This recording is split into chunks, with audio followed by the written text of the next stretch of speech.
knock you off of it.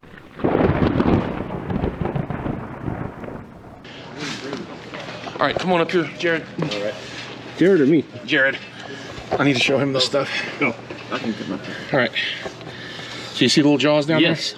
So right now, hey, can we verify the handle is down?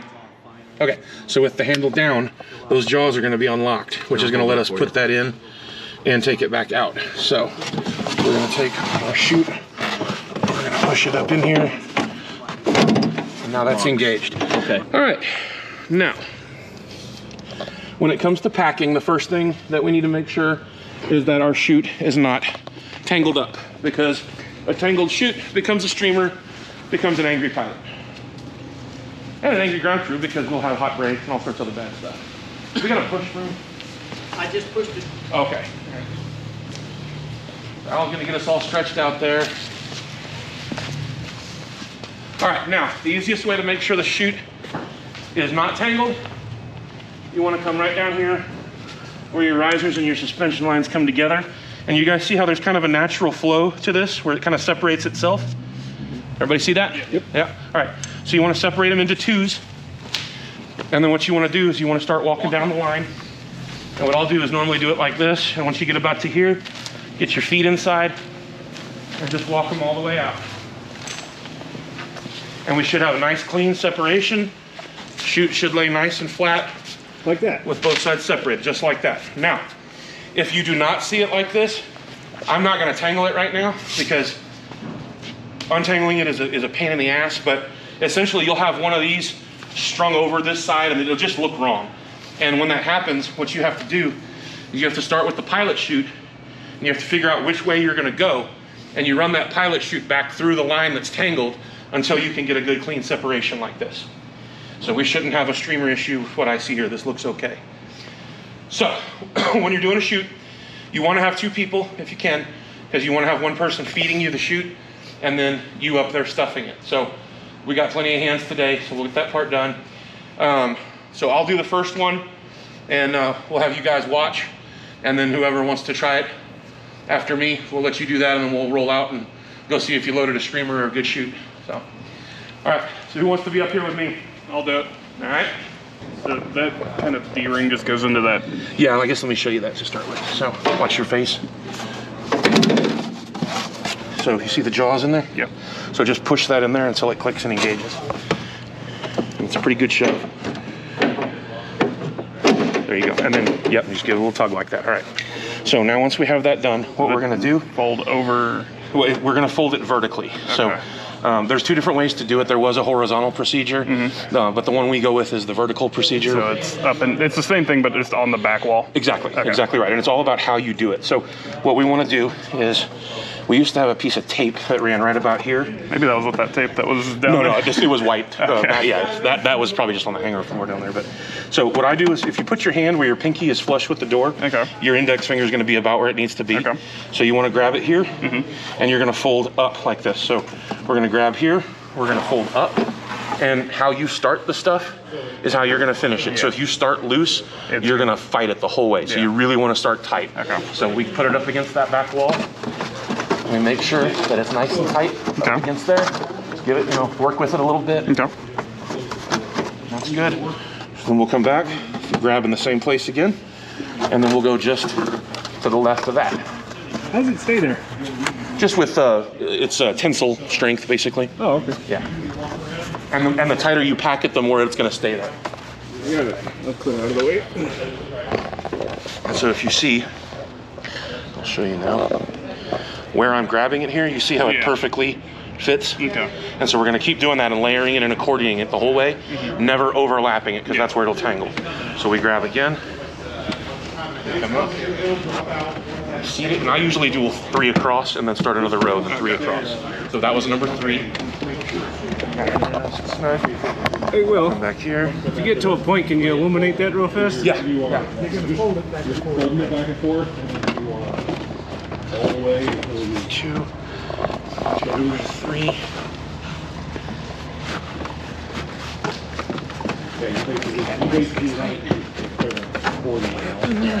All right, you want to bring the camera up here? Yep. you can see what we're doing now. Hang on, is that light? I think I'm in dim mode. There we go. All right. So you can see how we vertically fold it and we feed across from left to right, and then we'll start another row and left to right.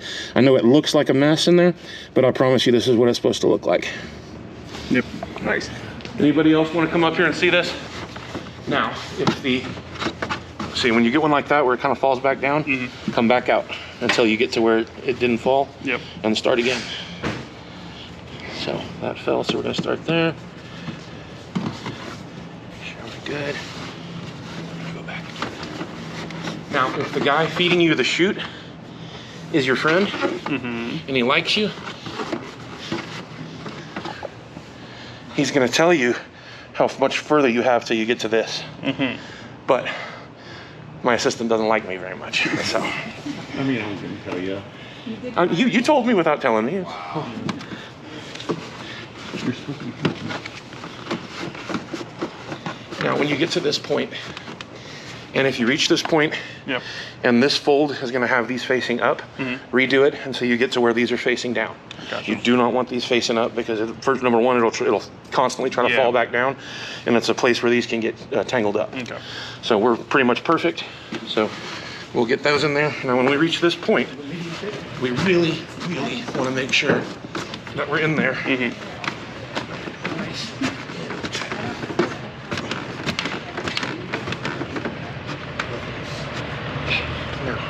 So you see now that just sits there by itself. That's nice and tight packed. Now we're going to start doing the same thing, except we have less room now. So we're going to bring our hand out a little bit outside the door. Okay. And we're going to grab and go vertical. And this is where it gets really, really important. Yeah. To make sure that these are snug and not overlapping. And it's patience. Patience is the game.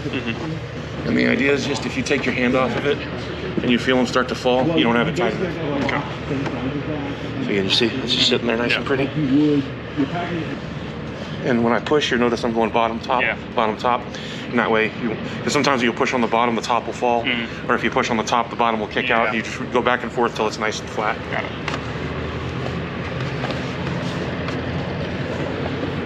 it. Elbows deep. Yeah, exactly. It's like you're palpating a cow or something. Right. Where's my long glove? Be careful calling her a cow. She may get even with you. She already sprayed me with hydraulic fluid one day. I want to know how many animals you palpated and Did you know that? Okay. 0. Never palpated a cow. No, but I've seen it on TV. It does not look pleasant. It is not. You've done it? Yeah. I grew up on a ranch. Oh man. I do a lot. I did a lot of the veterinary stuff because I had the the EMS background. Wow. He took little Bessie to prom. Yeah. Oh Jesus. It's just living down in South Texas.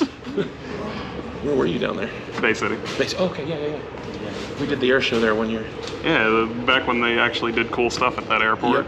Yep. We did Rockport, and then we did a few passes by Bay City on the way back up here. Nice. It was in the B-25. But... Where do you live, Al? They should be sorted. Okay, so again, you see that's all nice. So we're coming up on the canopy here. Then they're in one of those totes from the air show. They're probably in that red Tam 4. It's a lot of fabric to stuff back in there. Yeah, you don't think it's going to happen? No, I think it will. I'm just saying. I know, when you get to this point, it looks like it's not going to happen. But it will. A couple things you got to be careful for. Especially when you're outside doing this on a windy ramp or something. These little bastards, when you're still folding, always want to get caught on this. Oh yeah. And so you got to make sure that doesn't happen. No. And my favorite part of this job is once you get the first fold of the canopy in there, because now these damn risers can't fall and get tangled, so we're just about there. So what I'm going to do now, when I showed you where the risers hook up to the suspension lines, you wanted that facing down. Same thing here, you want this facing down. So we're going to get this right here since we're on our last fold and just shove it in. And we're going to make sure we got it all, and up we go. 5 feet until my hand. Okay, so now we got that in there. All right, so, and the chute likes to get caught on that fuel vent too. This is where it starts to get sporting. Yeah. So this is where you're going to come down a step. Now watch your face. is where I gotta get tactical. Yeah. Your knuckles popping? About another 3 feet. And you gotta be really careful when you do this, because you miss by a little bit, you're in for a bad day. Ask me how I know. Where are my 12-ounce gloves? Now, there's gonna be, again, the geniuses in the comments that in Ubon in 1968, we used to use a chalk to do that, young man. Yes, because you guys had 5,000 spare chute canisters. This is my chalk. There are many like it, but this one is mine. And it's the same thing where you're just folding it kind of in half. Yep, accordion folding the whole time. Got it. And on this, just you gotta assault it on every fold now. Okay. Treat it like it owes you money. Give me my money. I want my money, Phantom. I need my money. Where's my money?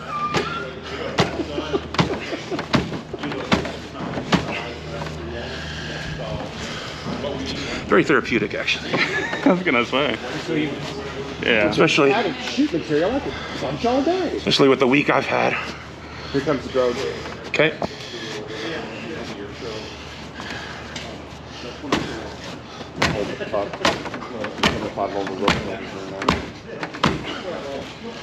This was easier when I was 20 and doing MMA.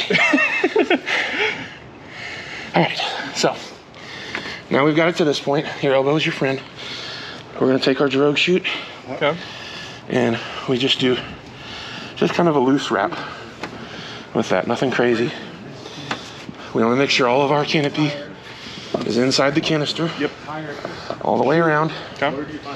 You center the spring on the chute, and then you want to center the spring in the pad on the door here. Got it.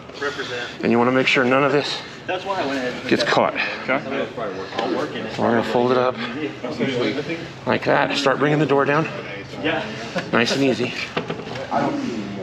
Okay, keep coming, keep coming, keep coming, keep coming. All right, nice and easy. Keep coming. You gotta Yep, I get know. out. I know. Keep coming.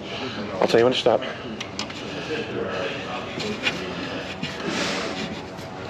All right, stop there. Now we know we've got all the chute up in there. We're gonna leave one shroud line hanging down in the cutout for the door here. Okay. And that way the pilot can visually verify there's a chute in the airplane. Got it. Now, when we get to this point, Yep. we're gonna push in, Okay. seat the door, pull out, capture it. Do not let the pressure off. No. Okay, now that our faces are clear, let your pressure off.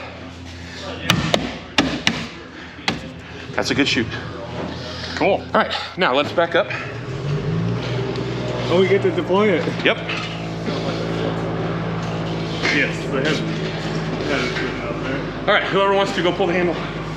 Somebody, I want to watch this part. Hey, Jared, you want to deploy this real quick so you can feel that handle? Sure. Clear? Hey. There we go. So the idea is that the wind catches the pilot chute, and then all that should just fall out. That's a good chute. Hey. That's a good chute.